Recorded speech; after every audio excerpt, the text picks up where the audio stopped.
Hello दोस्तों, welcome to विद्यालय IAS. तो कुछ दिनों से वीडियो नहीं आ पाया, सो आई एम सो सॉरी। मुझे कुछ पर्सनल ज़रूरी काम था। तो आज हम डेंस पढ़ेंगे और उसके बाद पूरा चैप्टर ये वाला ख़त्म कर लेंगे। अगर हम डेनिस को पढ़ें ना, तो डेंस कहा जाता था क्योंकि ये डेनमार्क के व्यापारी थे, ठीक है। और ये ज़्यादातर व्यापार से ज़्यादा ना ये मिशनरी गतिविधियों में इन्वॉल्व रहे। भारत में यूरोपीय व्यापारिक शक्तियों का आगमन के संदर्भ में डेनमार्क के व्यापारियों ने डेंस का उल्लेख करना भी ज़रूरी है। डेनिश ईस्ट इंडिया कंपनी की स्थापना 1616 में हुई थी। इसने 1620 में ट्रैकोम्बर, तमिलनाडु, ठीक है, कि पूर्वी तट पर एक कारखाना स्थापित किया। डेंस अपनी व्यापारिक गतिविधियों से अधिक मिशनरी गतिविधियों के लिए जाना जाता है। डेंस ने कलकत्ता के नज़दीक सेरामपुर में 1755 में मुख्य व्यापारिक बस्ती की स्थापना की। इनकी व्यापारिक गतिविधियों का मुख्य केंद्र सेरामपुर ही रहा, ठीक है। और भारत में अपनी वाणिज्यिक अवस्थापनाओं जो कभी महत्वपूर्ण नहीं रही, मतलब ये जो वाणिज्यिक गतिविधियां रही डेनिस की, कभी भी भारत में इम्पोर्टेंस वो अपनी नहीं बना पाया, ठीक है। और 1854 में ब्रिटिश सरकार को ये कंपनी बेच दी गई थी। तो अगर हम आगे इसे पढ़ें तो यूरोपीय संरचना के मतलब व्यापार की संरचना और तरीके। तो जब यूरोपीय औपनिवेशिक शक्तियों ने भारत से व्यापार करना शुरू किया तो उसके सामने एक ही समस्या थी, भारत से लाए गए सामान के बदले भारत को किस चीज़ की आपूर्ति की जाए। विनिमय, ठीक है, विनिमय। उन्हें वित्तीयन की समस्या और एशिया के साथ प्रतिकूल व्यापार संतुलन की समस्या से जूझना पड़ा। उन्होंने 16वीं शताब्दी में दक्षिण अमेरिका के खानों से सोना और चांदी निकालकर यूरोप को समृद्ध किया और इसका उपयोग अनिच्छुक रूप से पूर्व से आयातित वस्तुओं को खरीदने में भी किया। सोना और चांदी का विनिमय देकर करते थे वो, ठीक। यह दर्ज किया गया कि 1660 से 1699 के बीच पूरब को निर्यातित सोना और चांदी की मात्रा कुल निर्यात का 66% था। 1680 से 89 के मध्य यह प्रतिशत बढ़कर 87% पहुंच गया और अंग्रेजों ने 1700 से 1750 के बीच 270 लाख रुपए की कीमत की चांदी और 90 लाख की अन्य वस्तुएं भारत को भेजी। ये भेज क्यों रहे हैं? क्योंकि जो भारत से वस्तुएं लेकर जा रहे हैं तो उनका क्या कर रहे हैं, ये विनिमय, वस्तु विनिमय के माध्यम से ये क्या कर रहे हैं, व्यापार कर रहे हैं। लेकिन 1750 के बाद औद्योगिक क्रांति के आगमन के साथ स्थिति में परिवर्तन होना शुरू हुआ। 1760 और 1809 के बीच 140 लाख रुपए मूल्य की चांदी का निर्यात की गई, जबकि अन्य वस्तुओं का निर्यात 485 लाख तक बढ़ गया। वाणिज्यवादी विश्वास के अनुसार बुलियन का निर्यात किसी देश की अर्थव्यवस्था एवं समृद्धि के लिए नुकसानदेह होता है। बुलियन का मतलब होता है सोने और चांदी की ईंटें, ठीक है। ये जब कोई देश निर्यात करता है ना तो वो उसके लिए नुकसानदेह माना जाता है। अतः इस दौरान यूरोपीय कंपनियां पूरब की वस्तुओं को के बदले दूसरी चीज़ें देने का विकल्प ढूंढ रही थी, क्योंकि अब तक तो वे क्या कर रहे हैं व्यापार में, पहले तो वो सोना चांदी के माध्यम से भारत से वस्तुएं खरीद रहे हैं, वस्तु विनिमय के द्वारा, ठीक है। लेकिन ज़्यादा देर तक सोना चांदी यानी बुलियन का जो निर्यात होता है वो किसी भी देश के लिए बहुत ही नुकसानदेह हो सकता है। तो ये क्या कर रहे हैं, अब दूसरी चीज़ें ढूंढ रहे हैं, विकल्प ढूंढ रहे हैं। अंतर एशियाई व्यापार पर कब्जा करके उन्होंने इस समस्या का आंशिक समाधान खोजा। यूरोप व्यापार मसालों के द्वीप से लौंग और जापान से तांबा भारत और चीन तक पहुंचाते थे। यूरोप व्यापार मसालों के द्वीप से लौंग और जापान से तांबा भारत तक पहुंचाते थे, भारत और चीन तक, ठीक है। भारतीय सूती वस्त्र का दक्षिण पूर्व एशिया और फारसी कालीन भारत पहुंचाते थे और इस तरह भारत से आयातित माल का कुछ मूल्य चुकाते थे।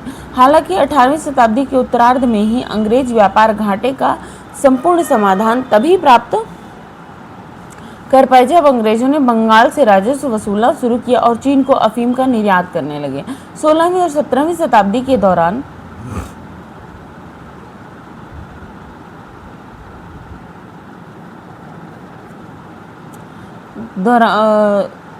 ठीक है, दौरान यूरोपीय कंपनी एशिया से लाई गई वस्तुओं की यूरोप, अफ्रीका, अमेरिकी महाद्वीप और मध्य पूर्व के बाजारों से बिक्री से मुनाफा कमाते थे। यूरोपीय शक्तियों ने यूरोप, अमेरिका और अफ्रीका के बीच एक त्रिकोणीय व्यापार आरंभ किया।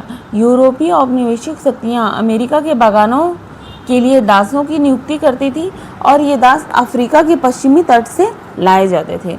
इस पृष्ठभूमि में पूर्व के साथ व्यापार आगे बढ़ा। आरंभ से ही यूरोपीय बाजारों में मसालों की मांग अत्यधिक थी। 16वीं एवं 17वीं शताब्दी में काले मिर्च का व्यापार अपने उत्कर्ष पर था। हालांकि 17वीं शताब्दी के अंत होते होते व्यापार में दूसरी वस्तुओं का भी महत्व बढ़ा। मसाले के स्थान पर कपड़ा, रेशम और शोरा का महत्व तेजी से बढ़ने लगा। 17वीं शताब्दी के दूसरे दशक से अंग्रेजी और डच कंपनियों में भारतीय वस्त्रों की मांग बढ़ गई। एशिया के दूसरे देशों में भारतीय कपड़ों की मांग बहुत थी और इसका उपयोग वस्तु विनिमय के रूप में किया जाता था। भारतीय कपड़े अपनी विविधता, उत्कृष्टता और डिजाइन के लिए प्रसिद्ध थे। उदाहरणार्थ गुजरात, कोरोमंडल और बंगाल में सादे रंगे हुए कढ़ाई वाले विभिन्न प्रकार के कपड़ों का उत्पादन किया जाता था। भारतीय रेशम और मलमल मोटे और परिष्कृत दोनों प्रकार के यूरोप और साथ ही साथ अफ्रीका और वेस्ट इंडीज के बाजारों में पाए जाते थे। अधिकाधिक आंकड़ों के अनुसार 1614 में, मतलब यहाँ पे ये टोटल ये बताना चाह रहे हैं कि पहले क्या थी, मार्केट में मसालों का महत्व था, लेकिन उसके बाद क्या हुआ कि कपड़ों की मांग बहुत बड़ी। कपड़ों में क्या था, सूती वस्त्र, रेशम, सोरा, ये सब बढ़ गए। ठीक है, और ये सब कपड़े मेन गुजरात वाले एरिया में बहुत ही अच्छे उत्पादन किया जाता था गुजरात में। ठीक है, जो भारत के कपड़े थे वो एक्सपोर्ट किए जा रहे थे। 1614 में अंग्रेज कंपनी ने सूरत से 12,000 कपड़े के थान की मांग की। 1664 में 7,50,000 थान से भी अधिक पहुंच गई, जिसकी मात्रा कंपनी के समस्त व्यापार का 73% आकी गई। 1690 कुल व्यापार के कपड़े का हिस्सा 83% तक पहुंच गया। इस समय यूरोप में उच्च वर्गों के बीच बंगाल के मलमल और कोरोमंडल के छींटदार कपड़ों की मांग विशेष रूप से बढ़ गई। इस बढ़ते हुए आयात से अंग्रेजी उत्पाद घबरा गए और उन्होंने भारतीय वस्त्रों का आयात पर प्रतिबंध लगाने के लिए राजनीतिक दबाव डाला। अब जब अत्यधिक मतलब भारत से क्या हो रहे हैं, कपड़े निर्यात हो रहे हैं और कहाँ, ब्रिटिश में आयात हो रहे हैं, तो इससे क्या हो रहा है कि जो व्यापार का अधिकतर हिस्सा है वो भारतीय कपड़ों पे ही लगा दिया जा रहा है। तो अब वहाँ की सरकार क्या करेगी कि भारतीय कपड़ों को वहाँ पे बैन करना शुरू करेगी। इसके परिणाम स्वरूप अंग्रेज सरकार ने 1720, 1721 और 1735 में विभिन्न संरक्षणवादी विनियम पारित किए। इसके अतिरिक्त 17वीं शताब्दी में यूरोपीय बाजार में कच्चे रेशम की मांग बढ़ी। फ्रांसीसियों और अंग्रेजों द्वारा सॉल्ट पिटर, शोरा, जिसका उपयोग बारूद बनाने में किया जाता था, की बेतहाशा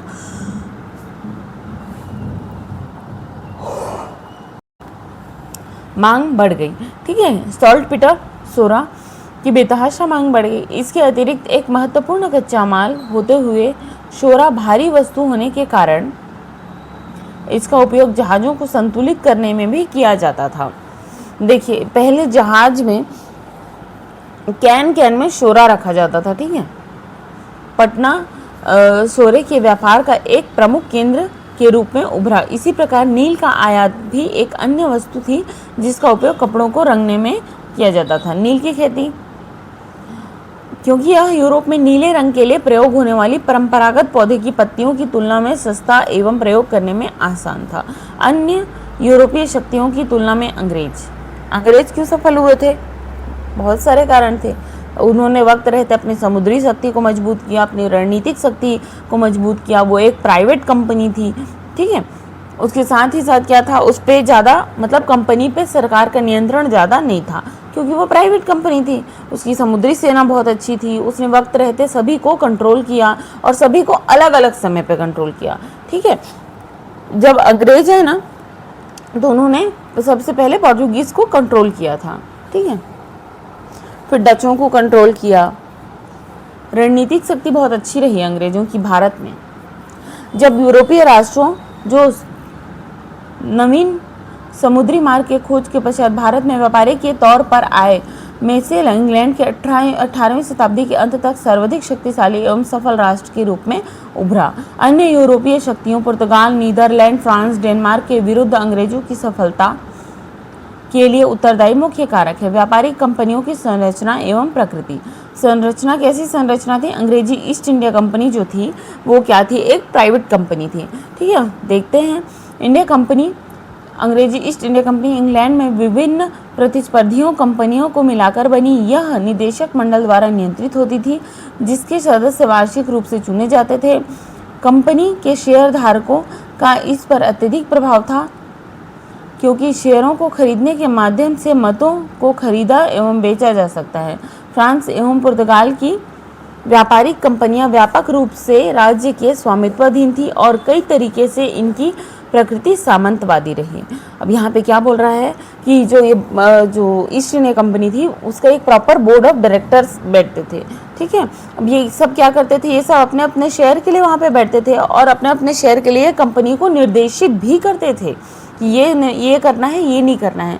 ठीक है, फ्रांसीसी कंपनी में राजा के 60% से अधिक शेयर होते थे। राजा द्वारा शेयर धारकों से 2 निदेशकों को मनोनीत किया जाता था, जो सरकार द्वारा नियुक्त 2 उच्चायुक्तों का निर्णय करते थे।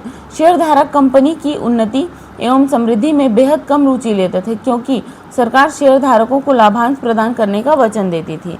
शेयर धारकों की रुचि के अभाव में 1725 से 65 के बीच शेयर धारकों की कोई बैठक नहीं हुई और साधारण तौर पर कंपनी को राज्य के एक विभाग के तौर पर प्रतिबंधित कर दिया गया। फिर नौसैन्य सर्वोच्चता। ब्रिटेन की शाही नौसेना न केवल आकार में बड़ी थी, अपितु यह अपने समय की सबसे उन्नत नौसेना भी थी। स्पेन में आर्मडा और ट्रफलगार में फ्रांसीसियों पर मिली जीत ने यह यूरोपीय नौसेना शक्तियों में शाही नौसेना रॉयल नेवल को सबसे ऊंचा स्थान प्रदान किया। भारत में भी ब्रिटेन नौसेना बेड़ों की तीव्र एवं सशक्त परिचालन के कारण समुद्री पुर्तगाली एवं फ्रांसीसी नौसेना को पराजित करने में सफल रहा।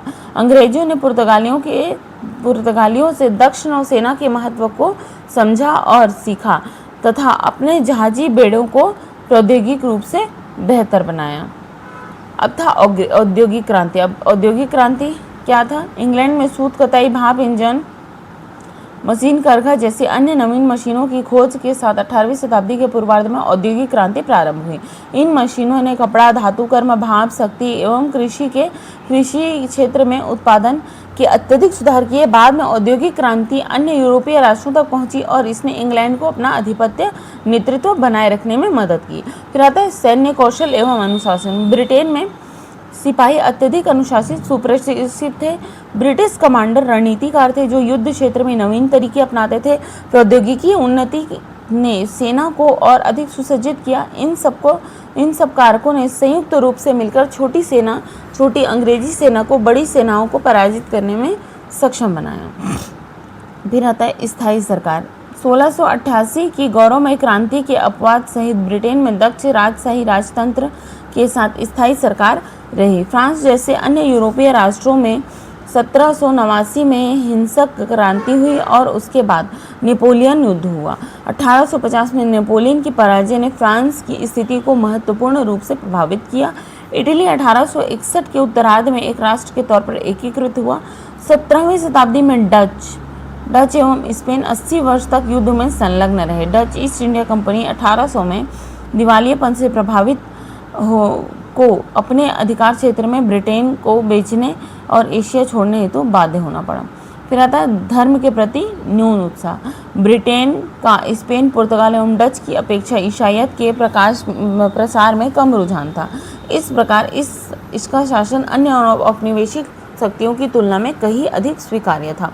क्योंकि बाकी सब हमने पुर्तगालीज में भी देखा था, ठीक है, कि वो क्या कर रहे हैं, जो मुगल हैं उनको भी थोड़ा सा फोर्स तो नहीं कर रहे हैं, लेकिन थोड़ा क्या बोलना चाहिए, मेंटली प्रेशर डाल रहे हैं। ठीक है, जहांगीर पर डाला गया था प्रेशर कि वो क्या करे, ईसाईयत को अपना लेने की, उससे वक्त रहते संभाल लिया। ठीक है, फिर ऋण बाजार का उपयोग। ब्रिटेन की अन्य यूरोपीय शक्तियों की अपेक्षा सफलता प्राप्ति के पीछे युद्धों के वित्तयन के लिए ऋण बाजार का उपयोग करना भी एक बड़ा कारण रहा। सरकारी ऋण पत्रों को पूंजी बाजार में इस वचन के साथ बेचने की फ्रांस एवं स्पेन जैसे प्रतिद्वंदी देशों को ब्रिटेन द्वारा पराजित करने पर अच्छा प्रतिफल प्रदान किया जाएगा कि विश्व का प्रथम केंद्रीय bank of England bank of England की स्थापना की गई। इस प्रकार ब्रिटेन अपने प्रतिद्वंदी की अपेक्षा सेना पर अधिक व्यय कर सका। ब्रिटेन का प्रतिद्वंदी फ्रांस अंग्रेजों द्वारा सेना पर व्यय से तालमेल नहीं बैठ सका। 1694 से और 1812 के बीच प्रथम राजतंत्र के अंतर्गत और फिर क्रांतिकारी सरकारों के अधीन एक अंत में नेपोलियन बोनापार्ट के नेतृत्व में अपने प्रचलित धन जुटाने के तरीकों से फ्रांस दिवालिया हो गया। फ्रांस अंततः दिवालिया हो गया था। डेनिश कंपनी ब्रिटिशर्स को बेच दी गई थी। डच इन सबको एशिया छोड़ने पर मजबूर कर दिया गया था। ठीक है, पोर्तुगीज को भी धीरे धीरे भारत में कमजोर किया गया।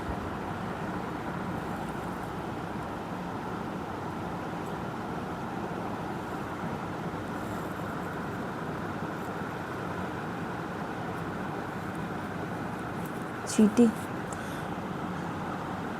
ठीक है। प्रमुख विचार क्या बोलता है? 1498 ये कौन सा ईयर है जिस time Vasco D gamma Bharat आया था। में 3 जहाजों जिन्हें गुजराती पायलट अब्दुल मजीद द्वारा मार्गदर्शित किया गया था। अच्छा, वास्को डी गामा को भारत पहुंचाने वाला कौन था? तो गुजराती पायलट था वो, अब्दुल मजीद, ठीक है, द्वारा मार्गदर्शित किया गया। साथ ही वास्को डी गामा कालीकट पर उतरा, जिसे विश्व इतिहास में सामान्य तौर पर एक नए युग का प्रारंभ समझा गया।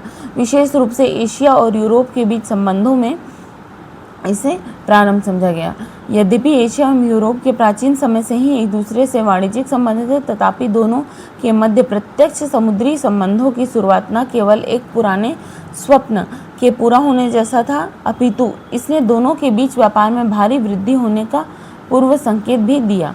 हालांकि पुर्तगालियों का एकमात्र उद्देश्य था पुर्तगालियों के लिए भारत के लिए एक नया समुद्री मार्ग खोलने से मुस्लिमों, अरब एवं तुर्कों को बड़ा धक्का लगेगा, जो ईसाइयत के परंपरागत शत्रु थे और तुर्की की बढ़ती सैन्य एवं नौसैनिक शक्ति के अंतर्गत यूरोप के लिए एक नया खतरा पैदा कर रहे थे।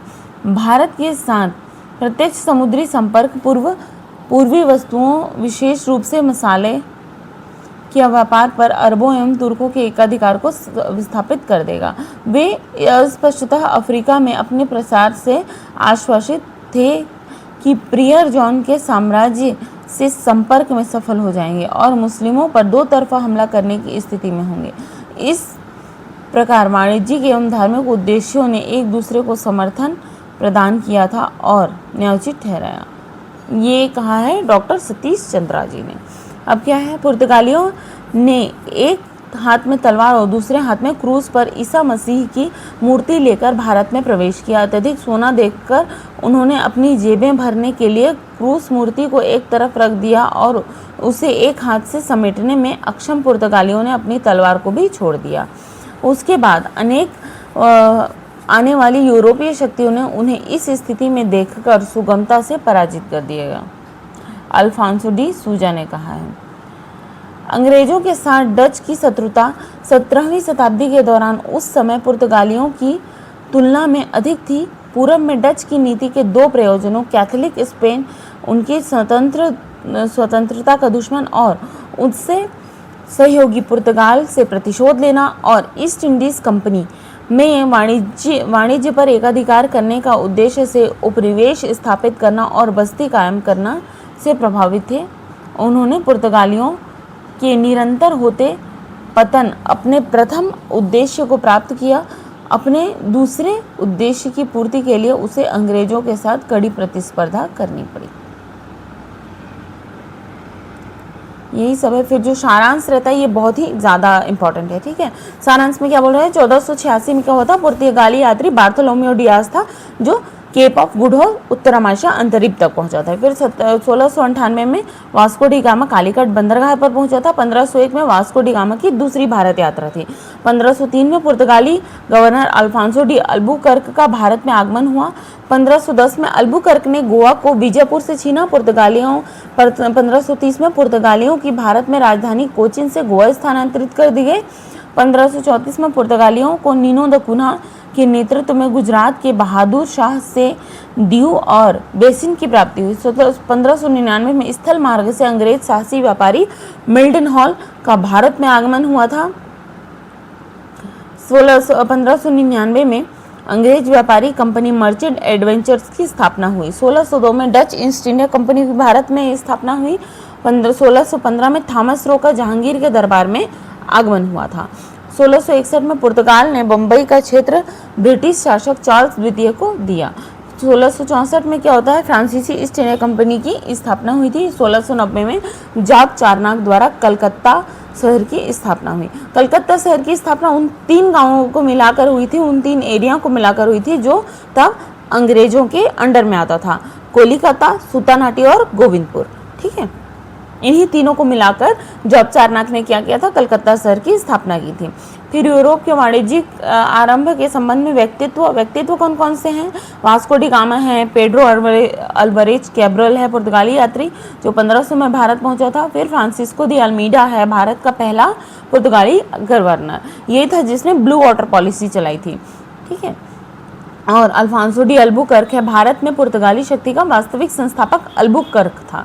ठीक है, और द्वितीय गवर्नर भी वही था। फिर नीनो द कुना है, नीनो द कुना पुर्तगाली गवर्नर जिसने राजधानी परिवर्तन 1530 में कोचिन टू गोवा किया था। फिर मार्टिन अल्फांसो डिसूजा पुर्तगाली गवर्नर जिसके साथ प्रख्यात जेसुइट संत फ्रांसिस्को जेवियर भारत आए थे। फिर कासिम खान कौन है? मुगल सरदार जिसने 1631 में हुगली तट पर पुर्तगालियों को हराया था। तो जॉन मिल्डन हॉल क्या था? ये अंग्रेज व्यापारी था। ये क्या हुआ था? स्थल मार्ग से भारत आया था। ठीक है, इसको याद रखना, स्थल मार्ग से भारत आया था। कंपनी नेवी कंपनी थी इन लोगों की, मतलब जो ब्रिटिश ईस्ट इंडिया कंपनी थी ये नेवी कंपनी थी, लेकिन जो पहली बार आया था मिल्डन हॉल ये स्थल मार्ग से आया था। ठीक है, 1599 में। फिर कैप्टन हॉकिंस अंग्रेजी यात्री जो जहांगीर दरबार में 1609 में पहुंचा। कैप्टन बेस्ट अंग्रेज यात्री जिसने सूरत के निकट पुर्तगालियों को 1612 में हराया और इसके बाद जहांगीर ने अंग्रेजों को व्यापार के लिए सूरत में फैक्ट्री की स्थापना करने की अनुमति दी। जॉर्ज चारनाक कलकत्ता का अंग्रेज संस्थापक। थॉमस रो कौन था? ब्रिटिश सम्राट जेम्स प्रथम का दूत था जो जहांगीर के दरबार में 1615 से 1618 की अवधि में रहा और साम्राज्य के विभिन्न भागों में कंपनी के लिए अनुमति प्राप्त करने में सफल रहा था। ठीक है, तो इसके आगे और है चार्ल्स आयर कलकत्ता के फोर्ट विलियम का प्रथम प्रशासक था। फिर जाता है जॉन चाइल्ड कौन था? अंग्रेजी कंपनी का अधिकारी जिसने पश्चिमी तट पर मुगल जहाजों पर कब्जा कर लिया और बाद में मुगल सम्राट औरंगजेब से क्षमा मांगी। फर्रुखसियर मुगल सम्राट जिसने अंग्रेजी व्यापारी कंपनी को 1717 में फरमान दिया था। ठीक है, फर्रुखसियर को बहुत फरमान देने का शौक था, आधा तो बेड़ा गर्क इसके फरमान के कारण ही हुआ है। विलियम नॉरिस कंपनी अंग्रेजी कंपनी का दूत था जो मुगल शासक औरंगजेब के पास व्यापारिक सुविधाओं की प्राप्ति हेतु गया था। फिर आता है फ्रैंको मार्टिन कौन था? पौंडीचेरी का प्रथम फ्रांसीसी गवर्नर था। फ्रांसिस डे मद्रास का प्रसिद्ध अंग्रेज संस्थापक था। शोभा सिंह कौन थे? ये बर्धमान का जमींदार जिसने अंग्रेजों के विरुद्ध विद्रोह 1690 के दशक में किया था। फिर आता है भीमाजी पारिक अंग्रेजी कंपनी का मध्यस्थ व्यापारी जिसने भारत में प्रिंटिंग प्रेस के प्रसार हेतु विशेष प्रयास किया। फिर आता है फादर मानसरट मुगल दरबार में जाने वाले प्रथम पुर्तगाली शिष्टमंडल का अध्यक्ष फादर मानसरट। फिर आते हैं जॉन सरमैन, ये वही सब नाम है जो आपने इस चैप्टर में पढ़ा हुआ है। ठीक है, एक से 2 बार अगर पूरा पढ़ लेंगे ना तो क्लियर हो जाता है। तो जॉन सरमैन मुगल सम्राट फर्रुखसियर से फरमान प्राप्त करने वाले अंग्रेजी शिष्टमंडल का नेतृत्व करता। फिर कैरोन फ्रैंको भारत में पहली फ्रांसीसी फैक्ट्री की स्थापना करने वाला फ्रांसीसी। फिर आता है गेरार्ड लांगियर बम्बई का वास्तविक अंग्रेज संस्थापक गेरार्ड लांगियर। ठीक है, और इसके बाद भी है तो इसे आप पढ़िएगा, बहुत ही इंपॉर्टेंट है, ये पढ़ने से ही समझ में आता है। ठीक है, फिर आता है पुर्तगालियों के बारे में हमने जितनी बातें पढ़ ली है ना उस सब को यहाँ पे शॉर्ट में बताएगा। और ये डच फिर ब्रिटिशर्स सब के बारे में हमने पढ़ा हुआ है। और फिर ये अगला चैप्टर है। तो आज की क्लास यहीं पर ख़त्म होती है। कल से हम क्या पढ़ेंगे? उग्र राष्ट्रवाद का युग। ठीक है, क्योंकि थोड़ा सा आगे पीछे करके पढ़ना पड़ता है, स्पेक्ट्रम को जैसा दिया है वैसा पढ़ेंगे तो भटक जाएंगे। ठीक है, इधर ही भटक के रह जाएंगे तो वो मेन पार्ट क्या होता है, छूट जाता है। तो यहाँ पे अभी तक हमने 3 चैप्टर कंप्लीट कर लिए हैं। आगे हम उग्र राष्ट्रवाद का युग पढ़ेंगे। एक बार उधर कंप्लीट हो जाए तो फिर से वापस इधर आएंगे बाद में। ठीक है, तो अगर आपको वीडियो अच्छा लगा हो तो प्लीज़ चैनल को सब्सक्राइब करें, वीडियो को लाइक करें, शेयर करें। Thank you for watching.